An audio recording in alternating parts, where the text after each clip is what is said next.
और वीज़ा जैसे ही आपका आ जाता है तो आपका जो हॉस्पिटल है वो खुद अपने तरफ से आपकी फ्लाइट टिकट बुक करके आपको यूके में लेके आएगा। और यूके में लाने के बाद और जैसे ही आप ऑस्की एग्जाम पास हो जाते हैं तो आप बन जाते हैं यूके में रजिस्टर्ड नर्स। और यूके में जो रजिस्टर्ड नर्स बनते हैं उनकी सैलरी कम से कम, मैं खुद जीएनएम नर्स बनकर यूके आया था और मैं अभी band 6 registered nurse deputy clinical leader के पोस्ट पे काम करता हूँ एनएचएस में। और अगर आप यूके में जीएनएम करने के बाद आ जाते हैं और आने के बाद आप सोचते हैं कि आपका प्रमोशन होना चाहिए तो आप डेफिनेटली अपने प्रमोशन के लिए स्वागत है दोस्तों आपका आज के इस नए वीडियो में। और आज के इस वीडियो में आपको काफी अच्छी इंफॉर्मेशन मिलने वाली है और यह इंफॉर्मेशन आपके लिए लाइफ चेंजिंग हो सकती है, क्योंकि आज के इस वीडियो में मैं आपको बताऊंगा कि अगर आपने जीएनएम किया है तो आप यूके में नर्स बनकर आ सकते हैं या नहीं। अगर आ सकते हैं तो आपका प्रमोशन यूके में जीएनएम के बेसिस पे हो सकता है या नहीं। और आप अगर यूके आना चाहते हैं जीएनएम के बाद तो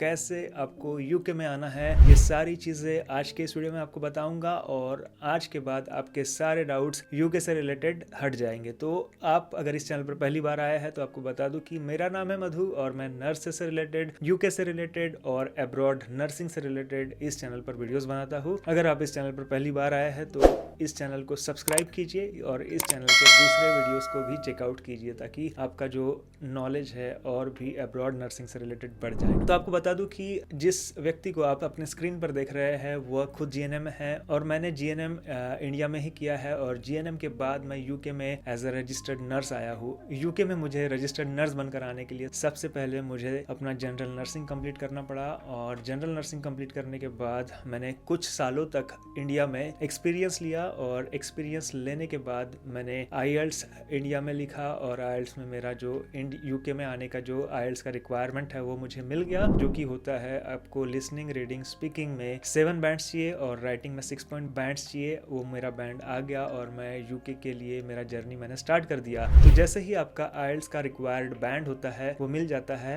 आप यूके में रजिस्टर्ड नर्स बनकर आने के लिए 100% एलिजिबल हो जाता है। आपका जीएनएम जब कंप्लीट हो जाता है उसी समय आपका 50% एलिजिबिलिटी क्राइटेरिया आप कंप्लीट कर देते हैं। लेकिन आपका जब आईएल्ट्स कंप्लीट हो जाता है तो आप समझ लीजिए कि आपने 100% क्राइटेरिया कंप्लीट कर लिया है। तो आईएल्ट्स यह एग्जाम बहुत डिफिकल्ट है, आप लोगों को मैं सजेस्ट नहीं करूंगा आईएल्ट्स देने के लिए अगर आपने जीएनएम किया है, क्योंकि जीएनएम में जो मोस्टली कैंडिडेट्स होते हैं उनकी इंग्लिश काफ़ी अच्छी होती है, लेकिन काफ़ी सारे लोग अलग अलग मीडियम से भी आते हैं और आईएल्ट्स क्लियर करना जीएनएम कैंडिडेट्स के लिए मुझे लगता है कि थोड़ा बहुत मुश्किल हो सकता है। लेकिन आपकी इंग्लिश बहुत अच्छी है तो आप डेफिनेटली आईएल्ट्स कीजिए। लेकिन आपको लगता है कि आपकी इंग्लिश अच्छी नहीं है तो आप ओईटी भी जीएनएम के बाद कर सकते हैं। और ओईटी में आपको जो इंग्लिश लैंग्वेज के क्वेश्चंस है वो नर्सिंग से रिलेटेड और मेडिकल फील्ड के रिलेटेड ही पूछे जाते हैं। अगर आपको ओईटी करना है तो हमारे साथ आप ओईटी कर सकते हैं। बेथल ओवरसीज नाम से हमारा इंस्टीट्यूट चलता है, उसकी लिंक मैंने नीचे डिस्क्रिप्शन में दी है, आप उस लिंक में कॉन्टैक्ट करके हमसे कॉन्टैक्ट कर सकते हैं। तो बेथल ओवरसीज में एनरोल कराने के लिए जो कॉन्टैक्ट डिटेल्स है वो नीचे डिस्क्रिप्शन में है, उसके बारे में हम ज्यादा बात नहीं करेंगे। लेकिन आप इंटरेस्टेड है तो आप हमें नीचे दिए गए डिटेल्स पे कॉन्टैक्ट कर सकते हैं। तो आपका अगर आईएल्ट्स या ओईटी कंप्लीट हो चुका है तो जो नेक्स्ट स्टेप आपको करना है वो है आपको यूके एनएमसी के साथ अपना रजिस्ट्रेशन स्टार्ट करना है। और रजिस्ट्रेशन स्टार्ट करने के बाद आपको एक एग्जाम फिर से देना पड़ेगा जिसे कहते हैं हम सीबीटी मतलब कंप्यूटर बेस्ड टेस्ट। और उस टेस्ट में आपको यूके में नर्सिंग किस तरीके की होती है उससे रिलेटेड ही क्वेश्चंस पूछे जाते हैं। और अगर आप हमारे साथ कोचिंग लेते हैं ओईटी की तो हम सीबीटी का भी प्रिपरेशन आपका फ्री में कराते हैं। और अगर आप हमारे साथ कोचिंग नहीं भी लेते हैं तो भी हम आपको फ्री में सीबीटी का मटेरियल प्रोवाइड करते हैं। और आपको अगर मटेरियल चाहिए तो आप नीचे डिस्क्रिप्शन में मेरा ईमेल एड्रेस दिया हुआ है, आप मुझे ईमेल कीजिए, मैं तुरंत आपको सीबीटी मटेरियल भेज दूंगा। लेकिन अगर आपने आपका आईएल्ट्स या ओईटी कंप्लीट नहीं किया है तो प्लीज ईमेल मत कीजिए, क्योंकि सबसे पहले आप अपना आईएल्ट्स या ओईटी पास करने के लिए कोशिश कीजिए, उसके बाद ही सीबीटी मटेरियल मांगेगा, क्योंकि सीबीटी आप 1 से 2 हफ्ते के अंदर क्लियर कर सकते हैं। तो अभी आपने सीबीटी क्लियर कर लिया, अभी आपको जो मेडिकल टेस्ट है वो कंप्लीट करना पड़ेगा। और जो यूके में आने के लिए मेडिकल टेस्ट होती है वो होता है टीबी टेस्ट। टीबी टेस्ट के लिए आपको डेजिग्नेटेड डॉक्टर्स के पास जाना पड़ेगा। वो डॉक्टर आपका एक्सरे निकालेंगे, एक्सरे में अगर उन्हें एक्टिव टीबी उन्हें एक्सरे में नहीं दिखती है तो आपका जो मेडिकल क्लियरेंस है वो क्लियर हो जाएगा। उसके बाद आपको ढूंढना होगा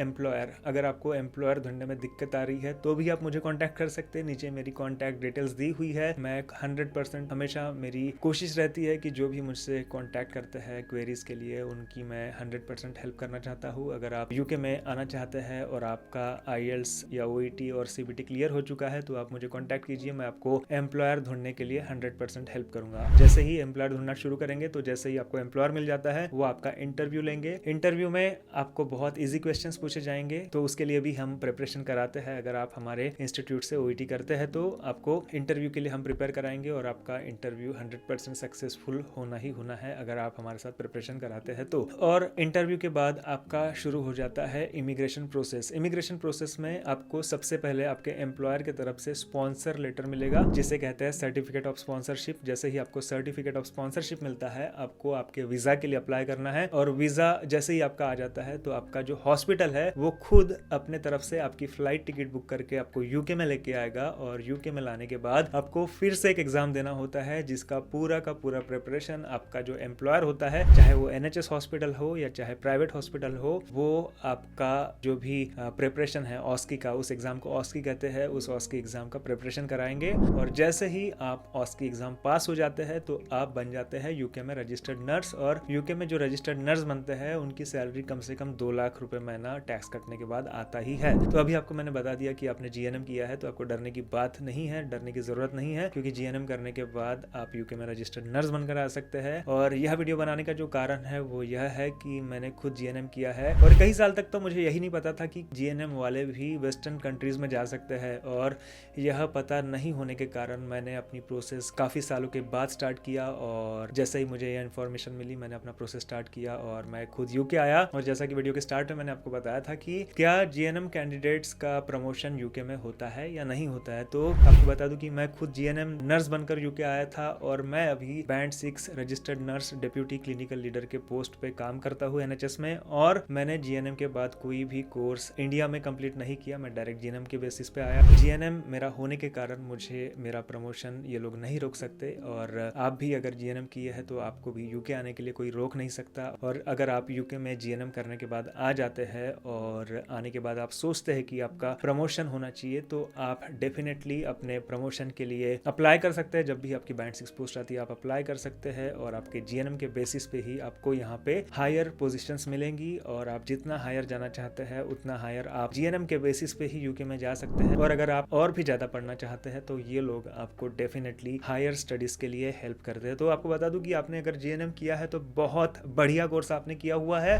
और आपको डरने की जरूरत नहीं है। आपको सीधा अपना IELTS OET प्रिपरेशन करना है और जो भी जरूरत पड़ती है, जो भी डाउट आपको आता है, मुझे कांटेक्ट करना है और मैं हमेशा आपके हर एक मैसेज का रिप्लाई करता हूँ। और अगर मेरे तरफ से कभी कभी हो सकता है कभी कभी मेरे तरफ से आपको रिप्लाई लेट आए, लेकिन डेफिनेटली आपको मेरे तरफ से रिप्लाई आना ही आना है। तो आज के इस वीडियो में मैं जितने भी GNM स्टूडेंट्स हैं उन लोगों को एक आशा दिलाने के लिए ये वीडियो बनाया है कि आप यूके में आ सकते हैं, यूके में अच्छे अच्छे पोस्ट पे जा सकते हैं GNM के बाद भी। और आपको इसके अलावा भी कोई डाउट्स है तो नीचे कमेंट कर पूछिए और डेफिनेटली इस वीडियो को लाइक कीजिए, क्योंकि आपके लिए जो GNM कैंडिडेट्स है उनके लिए मैंने ये वीडियो बनाया है। और अगर आपने BSc नर्सिंग किया है तो भी आप इस वीडियो को देख सकते हैं और लाइक कर सकते हैं, क्योंकि आप लोग भी यूके डेफिनेटली आ सकते हैं। तो आशा करता हूँ कि आज का यह वीडियो आपको हमेशा की तरह इन्फॉर्मेटिव लगा होगा। अगर आपको यह वीडियो पसंद आया है तो इसे लाइक कीजिए, चैनल को सब्सक्राइब कीजिए और जल्दी से इस वीडियो को आपके दूसरे दोस्तों के साथ भी शेयर कीजिए। Thank you guys for watching this video. God bless you.